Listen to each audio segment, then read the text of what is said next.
Fight Card Entertainment's middleweight championship. It's going to be done October 17th, no mercy. A big fight, Cicero Stadium, between Ron Armilio, the FCE champion, and versus Jeremy Godina from 11th Dimension. If you review back about a year ago with Ron Armilio and Jeremy Godina both made their debut a year ago at this same event in No Mercy. It's pretty ironic, again, both of them were up-and-coming talent. Both of them were hungry to make it back to the top, make it to the top, and been dominant over the past year. Also, in the course of the year, both of them ended up facing one off with one of the top veterans, Jason Graves. Everyone was saying that Ron Armilio's win for the title was a fluke, that it shouldn't have happened. Yeah, well, Jason was the #1 guy. Nobody beat him with the exception of Godina. And Godina, I guess, didn't want to fight a couple of times. Jeremy got hurt and injured throughout the course of the year and wasn't able to step on in at the time for the title. I mean, he gave up his shot. If not, it would have been a title fight. He proved that he could beat Graves. Graves was the #1 guy in the class, and I beat him. Honest to goodness, no one expected Ron to win this. You're talking about a 15-fight veteran with Jason Graves, a jiu-jitsu technician, and Ron just took it to him and became the victor that night, as well as walking away with the title.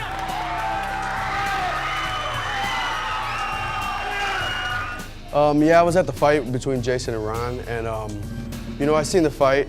Like I said previously, I fought Jason my first fight, so I believe that if me fighting Jason my first fight, it was no point for Ron to have that belt. After Ron won the fight, Jeremy turns over to Neil and says, "That's my belt. I want my belt." The way I beat Jason, the way he beat Jason, it was two different things. Jason had a problem that day.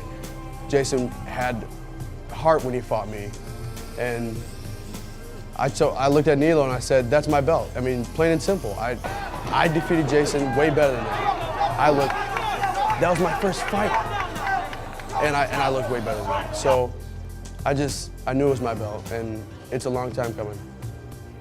You could say whatever he wants. It all comes down to what you could back up. I mean, anybody could run their mouth. It takes somebody to actually back it up to make it worthwhile. First of all, Ron will not take me down.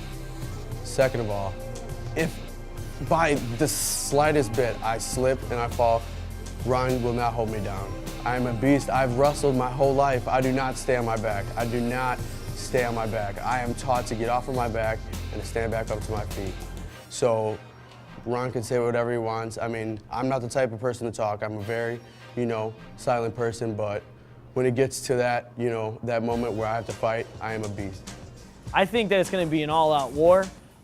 Both guys are wrestlers, and I think that it's going to kind of cancel each other on and off, and they're going to stand it on and up, and someone's going to get knocked out. I think being said that Ron Armilio putting on out there that I can beat anybody in the 185-pound division, anytime, anywhere, and Jeremy was like the very first person to say, you know what, I take that to an offense and I'm coming after you. I think they pretty much hate each other, and standing face to face against across the cage from each other, it's going to be an all-out war. I don't think there's going to be any handshakes, any gloves tapping, or whatever, blah, blah, or any respect for each other. They're going to go in there and it's going to go ahead and get the job done, and knocking each other on out is exactly what it is. I know that Ron Armilio doesn't want to be taken down, Jeremy doesn't want to be taken down. Jeremy doesn't want to take him down, and Ron doesn't want to take him down. So the two of these guys are going to go ahead and try to finish the fight early and make it pretty exciting for the fans.